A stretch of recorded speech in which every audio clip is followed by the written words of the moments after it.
Like et abonne-toi et envoie ton pays en commentaire pour soutenir notre chaîne. Margot, 21 ans, débarque dans la capitale avec plus de rêves que d'argent dans les poches. En quittant son village, elle pensait enfin échapper aux vieilles commères et à leurs regards perçants. Là-bas, tout le monde savait tout sur tout le monde, et même les chèvres avaient l'air de juger ses choix. Mais la ville, c'est une autre histoire, bruyante, impitoyable, et surtout terriblement solitaire. Elle découvre vite que la vie en ville, ce n'est pas une comédie romantique où on tombe sur le grand amour au détour d'un café. Non, ici, il faut se battre pour chaque centime. Margot n'a pas le choix, elle enchaîne les cours et les petits boulots. Elle bosse comme serveuse dans un bar pas très net où les clients, souvent des types lourds avec quelques bières dans le nez, essaient de la draguer maladroitement. Beauté, t'as pas un sourire pour moi? Balance un mec avec une haleine qui pourrait faire fondre le zinc du comptoir. Margot, pro comme jamais, sourit et répond poliment, mais dans sa tête, elle rêve de lui renverser le plateau sur la tête. C'est dans ce bar qu'elle croise Stéphane pour la première fois. Grand, baraqué, l'air sûr de lui, avec une chemise qui crie « Je suis le héros de ton film ». Il commande toujours la même chose, un whisky sec, et il la fixe avec un sourire en coin qui pourrait faire fondre un glaçon. Margot, elle, tente de rester professionnelle. Mais le gars insiste, et il a ce genre de charme qui énerve autant qu'il attire. Un soir, alors qu'elle jongle avec les commandes et les regards insistants, elle trébuche et renverse un verre sur lui. Si tu voulais me remarquer, fallait juste demander, lâche-t-il en rigolant, alors qu'elle balbutie des excuses. Le mec n'a pas l'air énervé, au contraire, il semble trouver ça drôle. Margot, embarrassée mais amusée, commence à se détendre. Les jours passent, et Stéphane devient un habitué. Toujours au même endroit, toujours avec le même sourire. À force, il réussit à briser la carapace de Margot. Il est pompier, père d'un petit garçon qu'il adore, et célibataire depuis peu. Il ne manque jamais une occasion de raconter des anecdotes sur son boulot. L'autre jour, on a sauvé un chat coincé dans un arbre. Je te jure, il était plus agressif que la grand-mère qui nous l'a signalé. Margot rit, un peu malgré elle. Il a ce truc, cette façon de raconter qui l'a fait se sentir à l'aise. Après plusieurs semaines à se tourner autour, Stéphane l'invitait à dîner. Rien de très sophistiqué, un burger dans un fast-food. Mais Margot apprécie son naturel. Pas de fausses promesses, pas de discours grandiloquents. Il est simple, et ça lui plaît. Petit à petit, leur relation se développe. Stéphane sait trouver les mots pour la rassurer, t'as pas à te battre toute seule. Si t'as besoin d'aide, je suis là. Après 3 mois de rendez-vous improvisés et de moments volés entre deux services, Stéphane propose à Margot d'emménager chez lui. T'as pas besoin de galérer toute seule. Mon appart est assez grand pour 2, et puis, j'aime bien te voir en rentrant. Margot hésite. Elle sait que c'est rapide, mais la perspective de quitter sa chambre de bonne miteuse et de partager sa vie avec un mec qui semble sincère la séduit. Elle accepte. Quand elle arrive chez lui avec ses maigres affaires, Stéphane l'accueille avec un grand sourire et une bouteille de vin pour fêter ça. Bienvenue chez toi, dit-il en levant son verre. L'appartement n'est pas immense, mais il est propre, lumineux, et surtout bien chauffé, ce qui change radicalement de sa vie étudiante. Les premières semaines sont comme un rêve. Stéphane est attentionné, toujours prêt à l'écouter parler de ses cours ou de ses clients bizarres au bar. Margot découvre aussi son fils, un petit garçon adorable qu'il appelle rapidement Tata Margot. Tout semble parfait. Elle se surprend même à penser que, peut-être, elle a enfin trouvé un équilibre. Mais sous cette surface idyllique, des petites fissures commencent à apparaître. Stéphane est souvent fatigué. Trop fatigué pour discuter, trop fatigué pour passer du temps avec elle. Margot met ça sur le compte de son boulot de pompier, un métier qu'elle respecte énormément. Il sauve des vies, c'est normal qu'il soit crevé, se dit-elle pour se rassurer. Pourtant, au fond d'elle, une petite voix murmure que quelque chose cloche. Mais pour l'instant, Margot préfère l'ignorer. Elle se dit que, comme tout dans la vie, il faut un peu de temps pour que tout se mette en place. Après tout, elle a enfin une maison, un compagnon et un semblant de stabilité. Ce qu'elle ne sait pas encore, c'est que ce rêve va bientôt se transformer en cauchemar. Au début, Margot se disait qu'elle avait tiré le gros lot avec Stéphane. Un mec qui la fait rire, qui bosse dur, et qui l'accueille chez lui sans hésiter. Ça ressemblait presque à une de ces romances Netflix, mais en moins cheesy.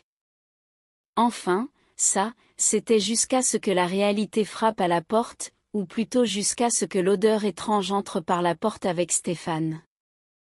Un soir, il rentre particulièrement tard, le visage fatigué mais étrangement serein.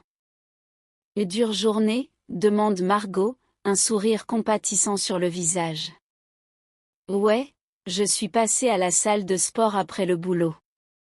Fallait que je me défoule un peu, répond-il en déposant son sac dans un coin. Rien d'anormal, si ce n'est ce parfum. Un parfum sucré, presque envahissant, qui flotte autour de lui comme une aura. Margot le remarque immédiatement, mais ne dit rien. Après tout, ça peut arriver, non? Peut-être un déo de mec un peu trop fruité. Sauf que, la fois d'après, c'est un autre parfum. Puis encore un autre. Des notes florales, boisées, musquées. À croire qu'il passe ses soirées dans une parfumerie. Margot commence à se poser des questions. Elle tente une approche subtile, dis donc, c'est marrant, tu sens toujours super bon quand tu rentres. C'est quoi ton secret? Stéphane éclate de rire, l'air détendu, oh, c'est sûrement quelqu'un à la salle. T'sais, il y a plein de monde qui s'entraîne là-bas. Peut-être que c'est le parfum de l'air climatisé, qui sait? Il rit. Margot sourit. Mais dans sa tête, une alarme commence à sonner. Les jours passent, et la routine s'installe. Stéphane continue à rentrer tard, toujours avec cette excuse de la salle de sport. Margot, elle, sent son instinct lui crier qu'il y a anguille sous roche. Pourtant, elle n'a rien pour le prouver. Juste une intuition, un sixième sens qui la titille chaque fois qu'il franchit la porte. Alors elle commence à observer. Pas à devenir parano, non, mais juste attentive. Elle remarque des choses. Des petits détails. Comme ce boxeur qu'il oublie de mettre dans le panier à linge. Pourquoi est-il plié à l'envers, comme s'il l'avait remis rapidement? Et ce t-shirt qui ne sent pas la sueur, mais un mélange étrange de savon et de mystère? Un soir, le destin lui donne une chance en or. Stéphane rentre encore plus tard que d'habitude, à moitié endormi. Après avoir marmonné quelque chose à propos d'un entraînement particulièrement intense, il file sous la douche, oubliant son téléphone sur le comptoir de la cuisine. Margot hésite. D'un côté, elle se dit que fouiller dans le téléphone de son mec, c'est franchir une ligne. De l'autre, cette foutue intuition la pousse à agir. Elle jette un coup d'œil vers la salle de bain, entend l'eau couler, et saisit le téléphone d'une main tremblante. Elle s'enferme dans les toilettes, comme une voleuse sur le point de percer un coffre-fort.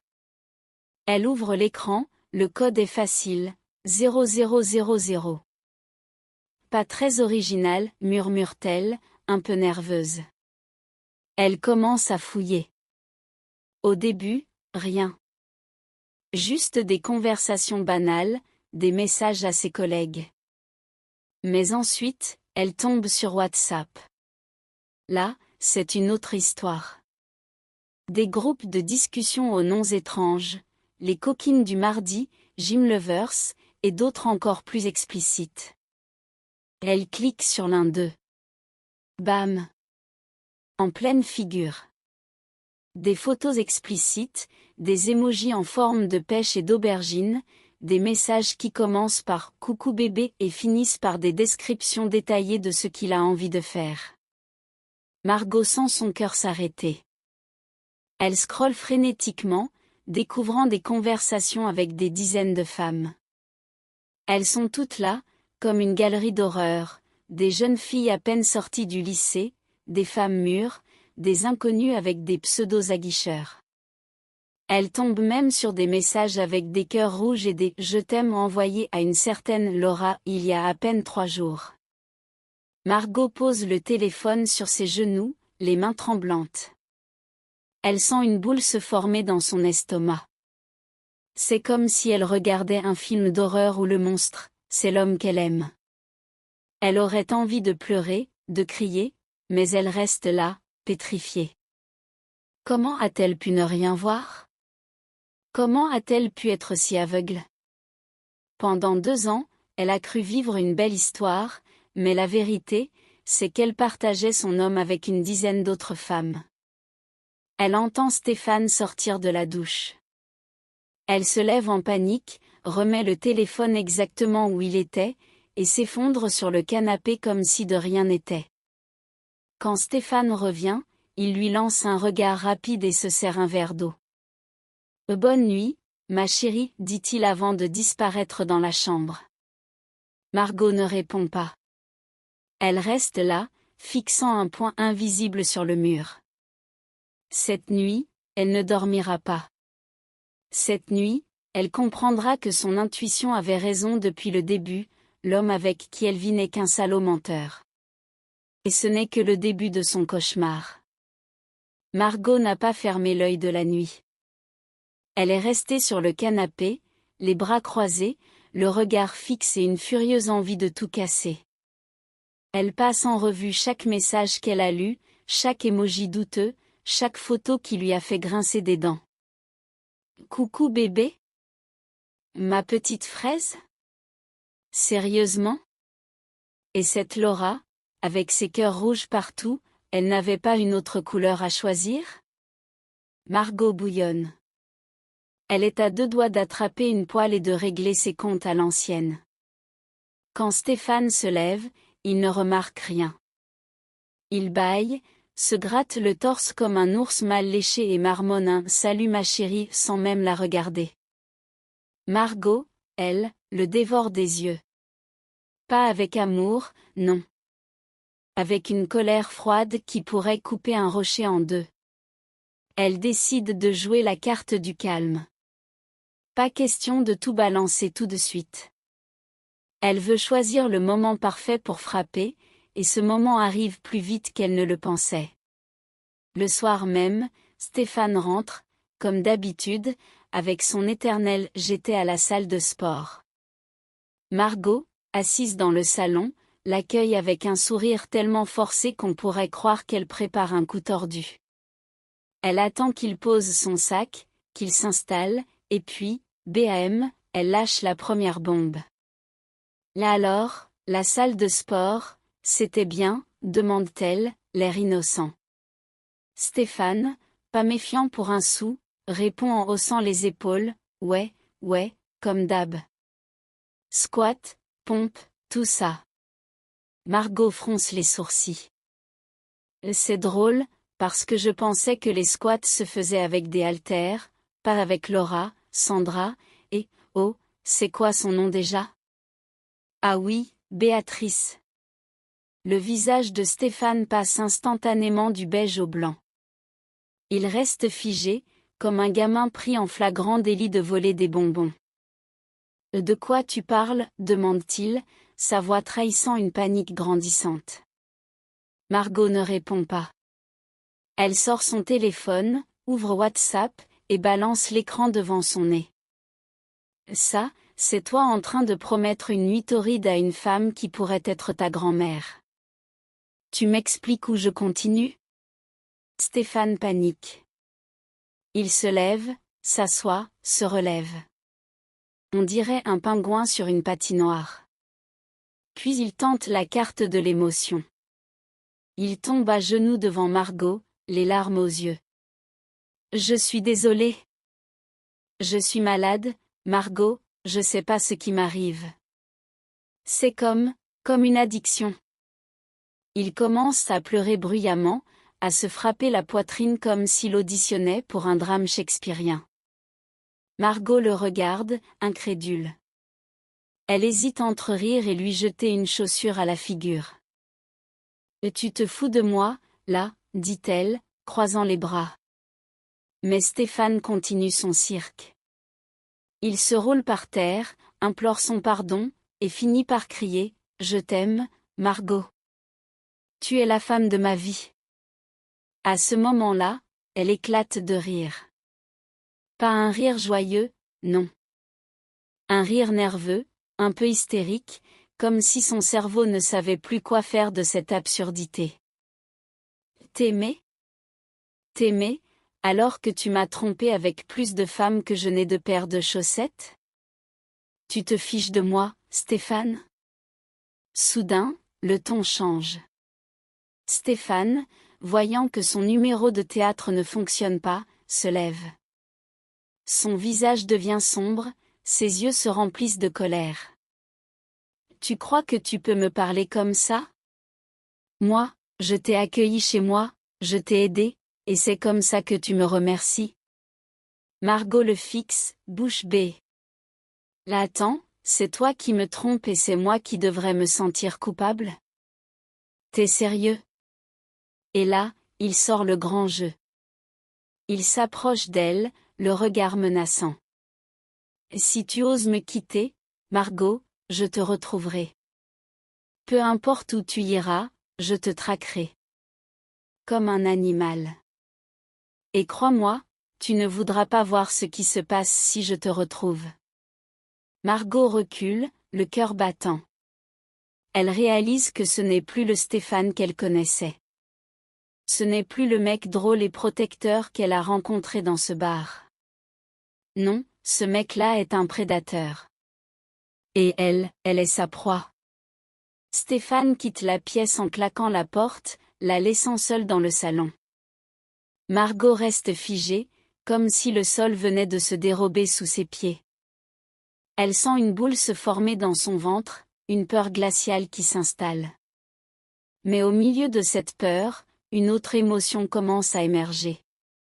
Une colère sourde, brûlante, qui lui murmure à l'oreille, ne le laisse pas gagner.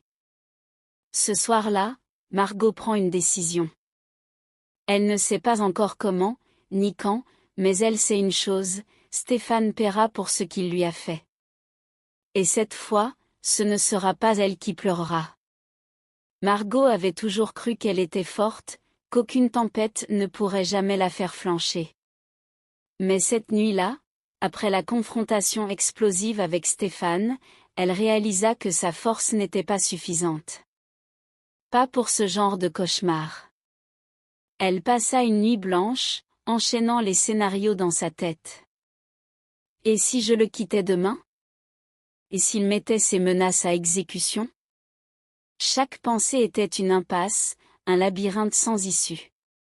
Stéphane avait réussi à la piéger dans une toile qu'elle n'avait même pas vue se tisser autour d'elle. Les jours suivants furent comme une descente aux enfers. Stéphane n'était plus le même. Ce n'était pas seulement ses menaces, c'était sa présence constante, oppressante. Il était partout, surveillant chacun de ses mouvements. Il avait pris l'habitude de fouiller dans son téléphone quand elle dormait, de lui poser des questions sournoises pour vérifier si elle mentait. Margot se sentait traquée dans sa propre maison. Chaque regard qu'il lui lançait était un rappel silencieux, « Tu es à moi. Et si tu essaies de partir, je te détruis. » Le pire, c'était son contrôle sur ses sorties. Margot, qui avait l'habitude de sortir pour ses cours ou pour travailler, se retrouva enfermée à l'intérieur comme une prisonnière. Stéphane trouvait toujours des excuses. T'as vraiment besoin de sortir? Reste ici, je vais m'occuper de tout. Et s'il la laissait sortir, il exigeait des preuves de là où elle allait, photos, messages, même des appels vidéo. Margot se surprit à mentir pour éviter ses crises. Une fois, elle lui dit qu'elle allait acheter des courses, mais elle s'était juste assise dans un parc, espérant respirer un peu. Quand il appela et entendit les bruits d'enfants jouant autour, il hurla au téléphone. « T'es où, bordel? Tu vois un supermarché avec des gosses qui crient? Tu veux que je vienne te chercher moi-même? » Le soir, il revint avec un bouquet de fleurs. Comme si ce geste pouvait effacer son comportement. « Je suis désolé, bébé, c'est juste que je t'aime trop. Ça me rend dingue de te savoir loin. » Margot le remercia d'un sourire forcé, mais à l'intérieur, elle bouillonnait. Elle savait que ce n'était pas de l'amour. C'était une obsession. Et cette obsession était en train de la détruire. Les violences physiques commencèrent doucement. Une bousculade ici, une gifle là, toujours suivie de la même excuse, « C'est toi qui me pousse à bout. » Margot se convainquait que ce n'était rien, que ça n'arriverait plus. Mais la peur s'insinuait en elle. Elle devenait silencieuse, évitait de parler trop fort, surveillait chacun de ses mots.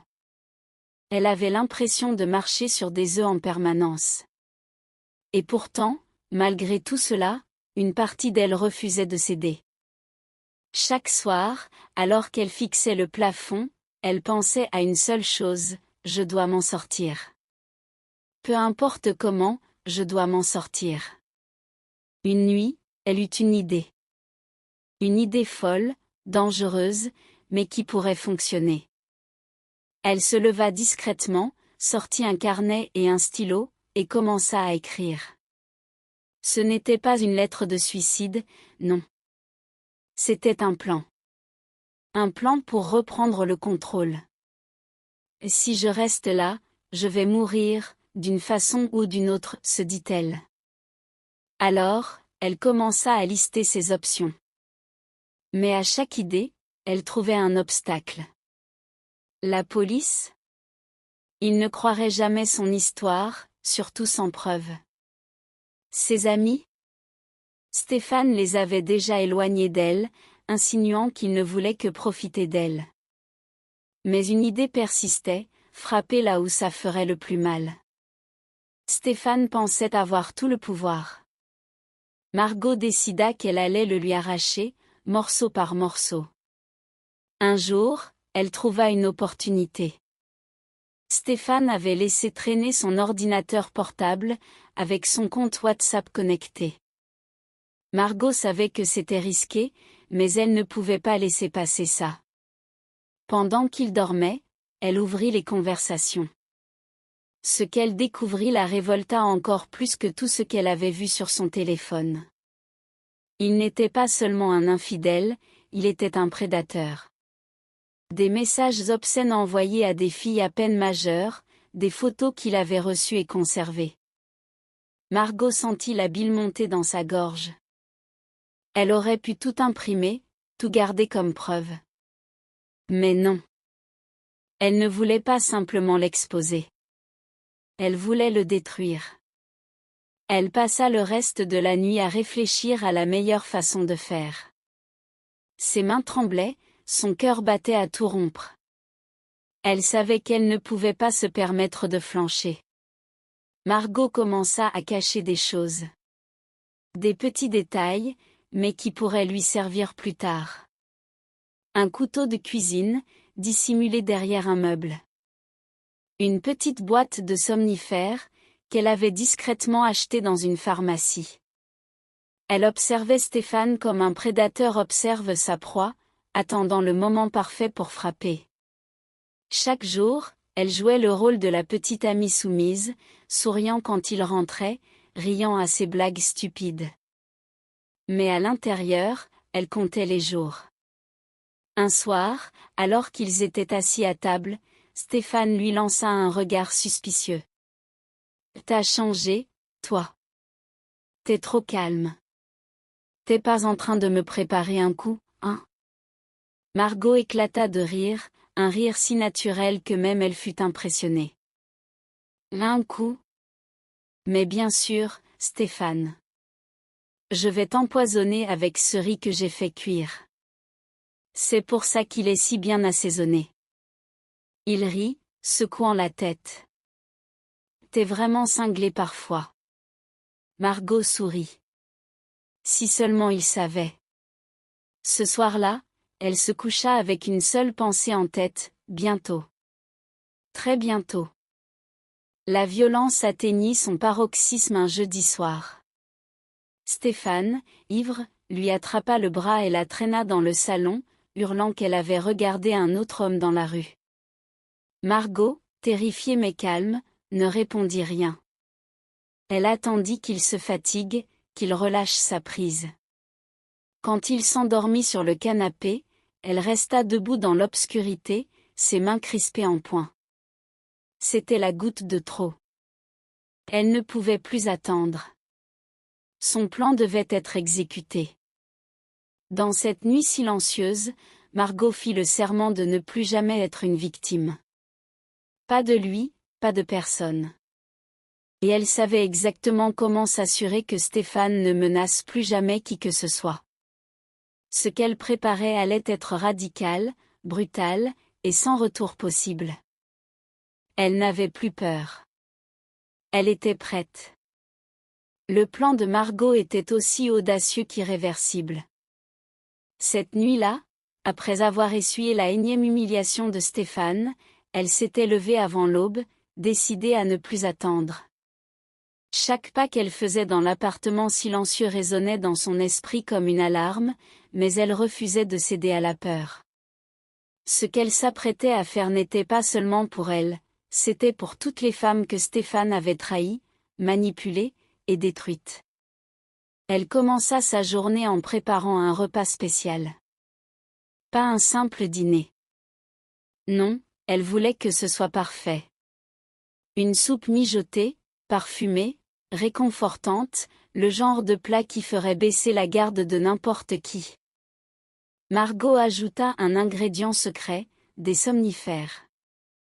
Elle avait calculé la dose pour que Stéphane plonge dans un sommeil profond, mais pas trop. Elle avait besoin qu'il soit inconscient, mais toujours vivant.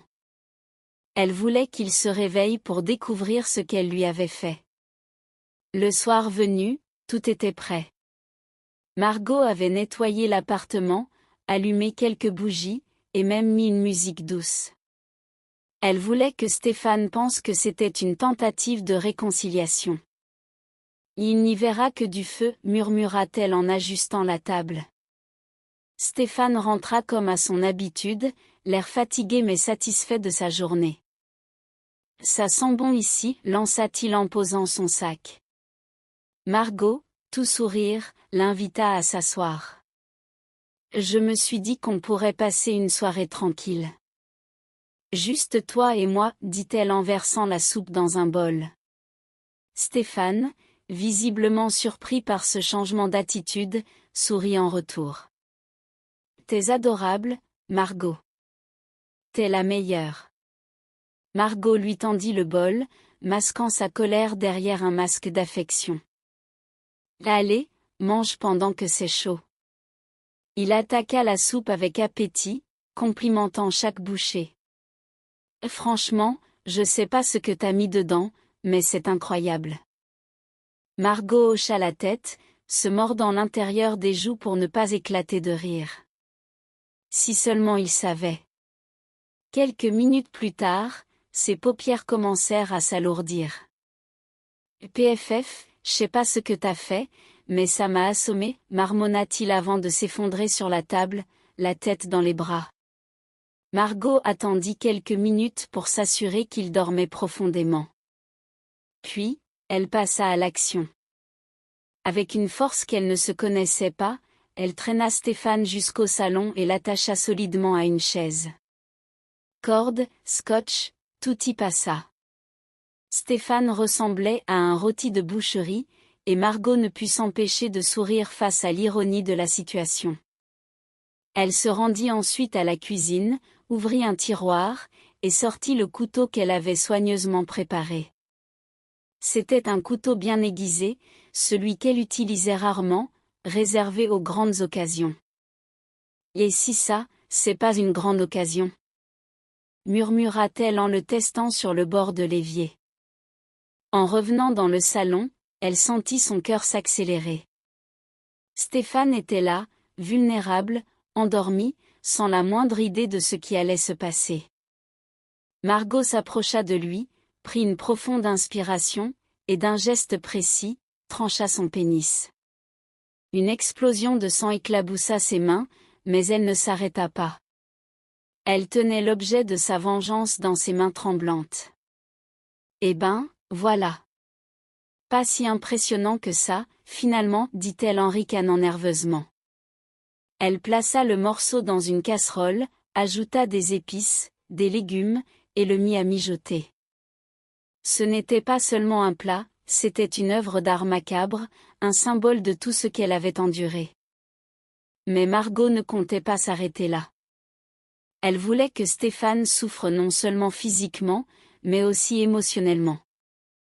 Alors, elle prit son téléphone et commença à envoyer des messages à toutes ses maîtresses. Chaque message était un mélange de vérité et de provocation.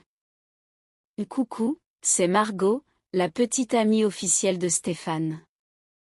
J'ai découvert votre petite histoire et je voudrais qu'on en parle. Passez à la maison demain soir. J'ai une soupe spéciale qui vous attend. » Les réponses ne tardèrent pas à arriver. Certaines femmes étaient choquées, d'autres curieuses, mais toutes acceptèrent de venir. Margot jubilait. Elle imaginait déjà leur visage quand elle découvrirait ce qui se passait réellement. Stéphane se réveilla quelques heures plus tard, encore groggy, mais suffisamment lucide pour sentir la douleur. Il cria, se tordant sur sa chaise, mais les liens ne bougèrent pas. « Margot! Qu'est-ce que t'as fait ?» hurla-t-il, des larmes roulant sur ses joues. Margot, assise sur le canapé en face de lui, croisa les jambes et lui lança un regard calme. « Oh, rien de bien méchant. Juste une petite correction. » Quand il comprit ce qui lui manquait, Stéphane entra dans une panique hystérique. « T'es malade. T'es complètement cinglé. » Margot haussa les épaules. « Peut-être. Mais au moins, je suis cinglé avec un plan. Toi, t'es juste un connard sans, eh bien, tu vois ce que je veux dire. » Elle se leva, s'approcha de lui, et murmura à son oreille, « Et devine quoi? Demain soir, toutes tes petites copines viendront dîner. Elles vont adorer ce que j'ai cuisiné. » Le visage de Stéphane passa de la terreur à l'incrédulité. « Non, tu bluffes. » Margot sourit, un sourire glacial. « Essaie de bouger, et on verra qui bluffe. » Margot passa le reste de la nuit à peaufiner les détails. Elle nettoya le salon, prépara d'autres plats pour accompagner sa soupe spéciale, et vérifia ses messages pour s'assurer que toutes les maîtresses viendraient. À chaque instant, elle sentait son adrénaline monter. Ce qu'elle faisait était fou, irréversible, mais incroyablement libérateur. Pour la première fois depuis des années, elle avait le contrôle.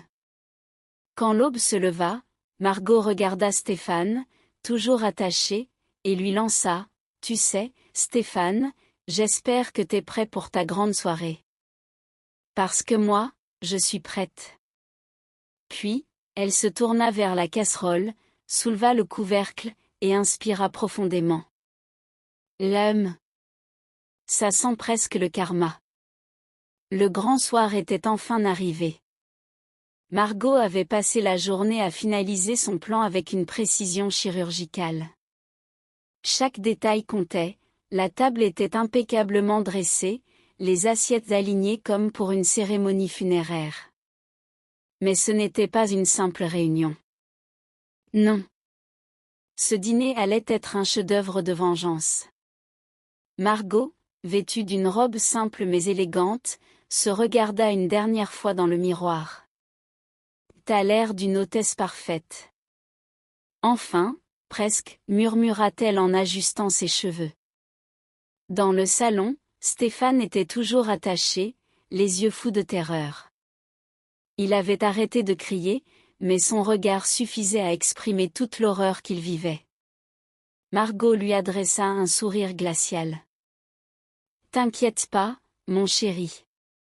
Ce soir, tu seras la star. Enfin, une partie de toi, en tout cas. » L'horloge affichait 19 heures lorsque la sonnette retentit pour la première fois. Margot inspira profondément et alla ouvrir.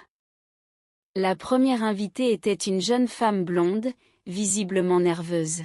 « C'est ici pour eux. » Stéphane, demanda-t-elle, hésitante. Margot lui sourit chaleureusement. « Entrez, ne soyez pas timide. Vous allez adorer ce que j'ai préparé. » Les invités arrivèrent une à une, chacune avec une expression différente. Certaines semblaient curieuses, d'autres méfiantes, et quelques-unes carrément furieuses. Margot les accueillit toutes avec la même bienveillance apparente, les installant dans le salon autour de Stéphane, qu'elle avait soigneusement recouvert d'un drap. « Oh, ne vous inquiétez pas pour lui. Il a eu une journée difficile, » plaisanta-t-elle, déclenchant des rires nerveux. Une fois tout le monde assis, Margot se plaça devant elle, un verre de vin à la main. « Mesdames, je vous ai toutes invitées ici ce soir pour une raison très spéciale. Vous êtes toutes ici parce que vous avez un point commun. Et ce point commun, c'est cet homme pathétique attaché sur cette chaise. » D'un geste dramatique, elle arracha le drap, révélant Stéphane, les yeux écarquillés et la bouche scotchée. Un murmure collectif parcourut la pièce, suivi de quelques cris. « Oui, mesdames, voici Stéphane. L'homme qui vous a menti, qui vous a manipulé, et qui, accessoirement, est mon petit ami depuis 2 ans. Enfin, était mon petit ami, ajouta-t-elle avec un sourire diabolique. » Les réactions fusèrent.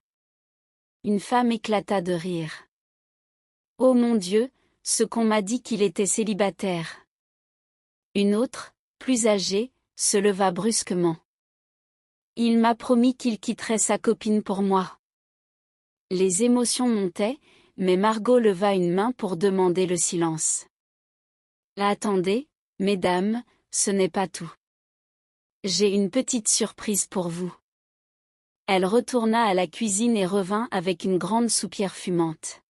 « Voici mon plat spécial.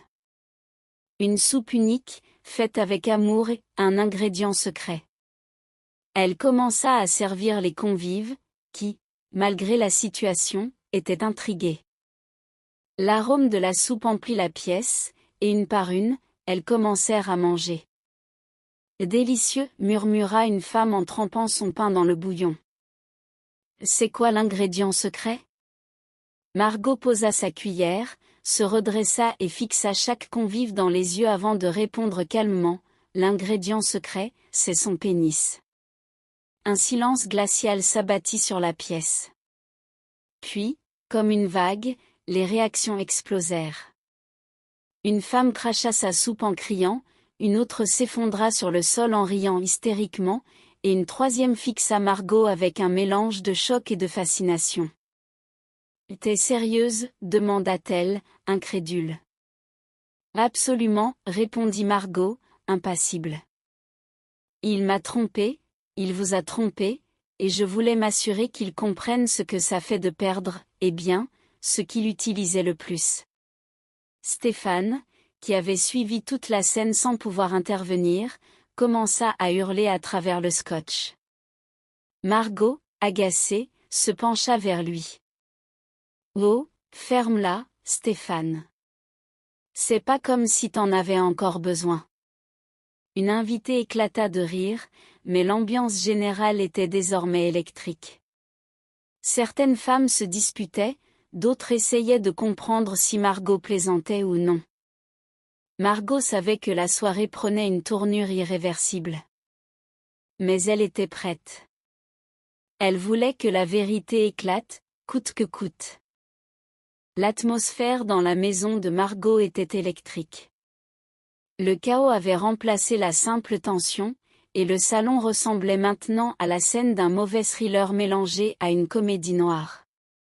Stéphane, toujours attaché à sa chaise, oscillait entre des hurlements étouffés et des pleurs désespérés. Les convives, certaines encore assises, d'autres debout près de la porte, débattaient bruyamment sur ce qu'il convenait de faire. Certaines insistaient pour appeler la police, tandis que d'autres semblaient curieusement fascinées par le courage ou la folie de Margot. « C'est complètement dingue, elle a vraiment fait ça », chuchota une jeune femme, les yeux écarquillés. Une autre répondit en haussant les épaules, « Si c'est vrai, franchement, il l'a bien cherché. Combien de femmes il a détruites avec ses mensonges ?» Pendant ce temps, Margot, toujours maîtresse de la situation, sirotait tranquillement un verre de vin. Elle observait la scène comme une réalisatrice fière de son œuvre. « Mesdames, mesdames, calmez-vous. Vous devriez être reconnaissantes. Ce dîner, c'est un acte de libération.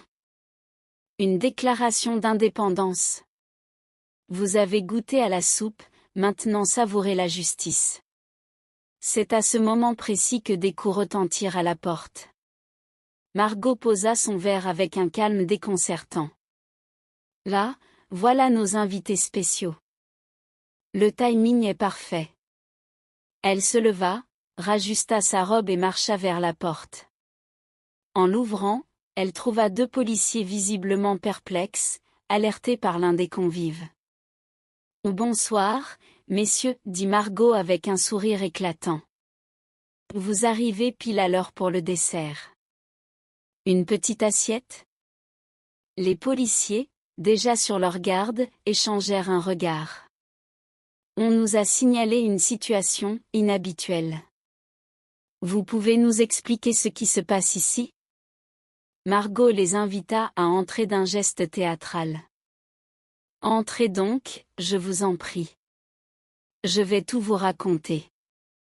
Prenez place, c'est une histoire pleine de rebondissements. » Les policiers avancèrent prudemment dans le salon, où les convives, figés comme des statues, les fixaient avec des regards remplis d'un mélange de culpabilité et de peur. Puis leurs yeux tombèrent sur Stéphane, toujours attaché à sa chaise, ses yeux injectés de sang et sa bouche scotchée. L'un des agents soupira profondément. « Bon Dieu, qu'est-ce que c'est que ça ?» Margot, toujours aussi imperturbable, s'appuya contre le mur et croisa les bras. « Eh bien, disons que mon cher ex-petit ami ici présent avait un petit problème de fidélité. J'ai simplement décidé de l'aider à régler ça une fois pour toutes. » Le policier fronça les sourcils. « Et ce sang ? Cette odeur ?» Margot, avec un sourire narquois, répondit, « Oh, ça ? Ce n'est que la soupe spéciale. Vous voulez la recette ? C'est assez simple. Il faut un bon bouillon, quelques légumes, et un ingrédient principal, unique. » Le deuxième policier, visiblement plus jeune et moins aguerri, blêmit soudain. « Attendez, elle parle de quoi, là ? C'est une blague ? » Margot haussa les épaules. « Essayez, vous comprendrez. » Les convives commencèrent à murmurer entre elles. Certaines tentaient de défendre Margot, arguant qu'elle avait été poussée à bout, tandis que d'autres reculaient lentement vers la sortie. Une femme, tremblante, cria soudain, « Elle a coupé son, vous savez quoi ? » « C'est vrai. Elle l'a mis dans la soupe. » Le jeune policier manqua de s'évanouir. « C'est pas possible, dites-moi que c'est une blague. » Margot, toujours aussi calme, lui tapota l'épaule. « Oh, ce n'est pas une blague. Mais rassurez-vous, Je ne vais pas vous forcer à goûter. Ce n'est pas au menu ce soir. Pendant que les policiers tentaient de comprendre la situation, Stéphane, toujours attaché, se mit à hurler à travers le scotch. Ses cris, bien que incompréhensibles, étaient assez clairs dans leur intention, « Aidez-moi ». L'un des agents s'approcha et retira le scotch d'un geste brusque. Stéphane cracha un torrent de mots incohérents. « Elle est folle.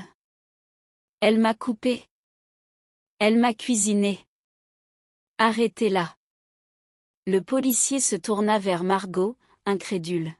« Est-ce vrai? Vous avez réellement fait ça? » Margot ne perdit pas son calme. Elle se contenta de fixer Stéphane avec un sourire carnassier. « Tu veux leur expliquer pourquoi, Stéphane? Vas-y, dis-leur combien de femmes tu as trahies, manipulées, détruites. Dis-leur tout. Parce que moi, j'en ai fini avec tes mensonges. » Stéphane, bien sûr, ne dit rien. Ses yeux, autrefois remplis de suffisance, étaient maintenant ceux d'un homme brisé.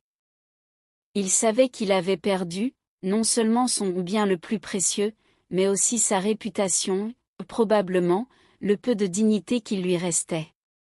Après un long moment de confusion, les policiers décidèrent d'arrêter Margot. Ils lui passèrent les menottes tandis qu'elle leur lançait un sourire presque triomphal. « Vous savez quoi? Ça valait chaque seconde. Et je ne regrette rien. » Les convives, toujours sous le choc, regardèrent Margot se faire emmener. Certaines pleuraient, d'autres murmuraient entre elles, mais une chose était claire, Margot avait réussi à marquer les esprits de manière indélébile. Alors qu'elle passait la porte, Margot se tourna une dernière fois vers Stéphane. « Bonne chance pour expliquer ça à tes futures conquêtes. Oh, et ne t'inquiète pas, au moins, tu n'auras plus jamais à te demander comment utiliser ton jouet préféré. » Les policiers emmenèrent Margot, laissant derrière eux une maison remplie de femmes désorientées et d'un homme qui ne serait plus jamais le même. Stéphane, toujours attaché, murmura faiblement, « c'est pas possible. Pourquoi elle a fait ça? » Mais il savait. Au fond, il savait que chaque mensonge, chaque trahison, avait conduit à ce moment. Margot, quant à elle, souriait dans la voiture de police. Ce n'était pas le sourire d'une criminelle ou d'une femme brisée. C'était celui de quelqu'un qui, pour la première fois depuis longtemps, se sentait libre. Margot était assise dans la voiture de police, menottée mais étrangement sereine. Elle regardait par la fenêtre, les lumières de la ville illuminant son visage d'un mélange de rouge et de bleu. Les policiers échangeaient des regards perplexes, probablement encore en train de digérer ce qu'ils venaient de découvrir. L'un d'eux brisa le silence. « Vous réalisez ce que vous avez fait? Vous avez coupé son pénis. Et vous l'avez cuisiné, demanda-t-il, la voix tremblante. Margot tourna la tête, un sourire impassible sur les lèvres. Oui, et il paraît que c'était délicieux. Pourquoi tant de drame? Il a brisé des cœurs, moi j'ai juste brisé son jouet préféré. Le jeune policier, toujours en état de choc, détourna les yeux, tandis que son collègue plus âgé secouait la tête. Folle alliée, mais, franchement, j'ai vu pire. Au poste, Margot fut immédiatement emmenée dans une salle d'interrogatoire. 2 inspecteurs entrèrent, leurs visages graves. Margot, expliquez-nous tout depuis le début. Pourquoi ce dîner macabre? Demanda l'un d'eux en s'asseyant en face d'elle. Elle croisa les jambes et posa ses menottes sur la table. Vous voulez savoir pourquoi? Très bien. Asseyez-vous confortablement, parce que ça va être long. Margot raconta tout, sa rencontre avec Stéphane, les mensonges, les tromperies, les maîtresses, les menaces, et enfin, l'isolement qu'il lui avait imposé. Les inspecteurs prirent des notes, mais ils semblaient fascinés. Ce n'était pas tous les jours qu'une affaire aussi sordide se présentait. Donc, vous avez décidé de vous venger de manière gastronomique, demanda le second inspecteur, le sourcil levé. Margot haussa les épaules. Disons que c'était une manière symbolique de lui faire comprendre ce qu'il avait perdu. Et puis, avouez-le, c'est un peu poétique, non? L'affaire de Margot devint un véritable cirque médiatique. Les journaux titraient des choses comme « La soupe de la vengeance » ou « Justice ou folie », l'histoire de Margot, ***, les chaînes d'information ne parlaient que d'elle, et les réseaux sociaux étaient en feu.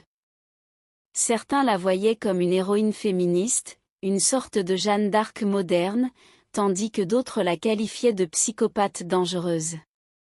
Au tribunal, Margot fit sensation.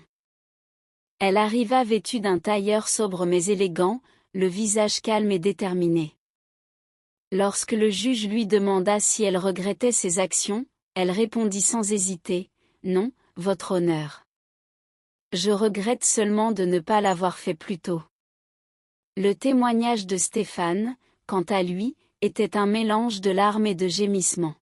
« Là elle m'a détruit. Elle m'a coupé, elle m'a cuisiné, et elle m'a humilié devant toutes ces femmes. » Le public murmura, certains réprimant des éclats de rire. Malgré la gravité de l'affaire, Margot reçut une peine relativement légère, 2 ans de prison pour mutilation volontaire. Sa défense avait plaidé qu'elle avait été poussée à bout par des années de manipulation et de violence psychologique.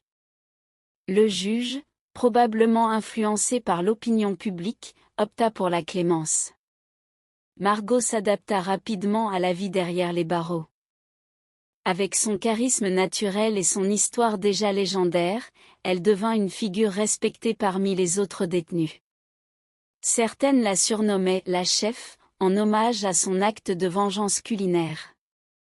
Elle organisa des ateliers de cuisine dans la prison, où elle enseigna à ses codétenus comment préparer des plats avec les ingrédients limités qu'elles avaient.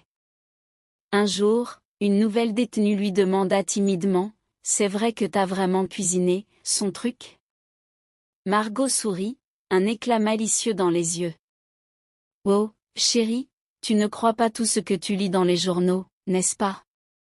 2 ans plus tard, Margot sortit de prison sous les acclamations de quelques soutiens venus l'accueillir. Elle était plus forte, plus résiliente, mais surtout libre. Les journalistes se bousculaient pour lui poser des questions, mais elle ne répondit qu'à une seule, « Que allez-vous faire maintenant ?» Margot sourit et déclara, « Je vais vivre. Et je vais cuisiner. Mais rassurez-vous, mes recettes resteront 100% végétariennes à partir de maintenant. » Quant à Stéphane, il avait disparu. Humilié et traumatisé, il avait quitté la ville, changeant de nom et de vie pour tenter d'échapper à la réputation qu'il traînait comme une ombre. Mais sur les réseaux sociaux, son histoire continuait de circuler, alimentant des débats interminables sur la vengeance, la justice et les limites de l'acceptable. L'histoire de Margot devint une légende urbaine, racontée dans des podcasts, des livres et même un documentaire Netflix intitulé « Soupe et vengeance, l'affaire Margot ». Certains la voyaient comme une héroïne, d'autres comme une folle. Mais pour Margot, peu importait ce que les gens pensaient. Elle avait repris le contrôle de sa vie, et pour la première fois depuis longtemps, elle se sentait en paix. En regardant l'horizon depuis sa nouvelle maison, loin de tout, elle murmura pour elle-même, « Parfois, il faut savoir trancher pour se libérer. » Et cette fois, ce n'était pas une métaphore. Like et abonne-toi et envoie ton pays en commentaire pour soutenir notre chaîne.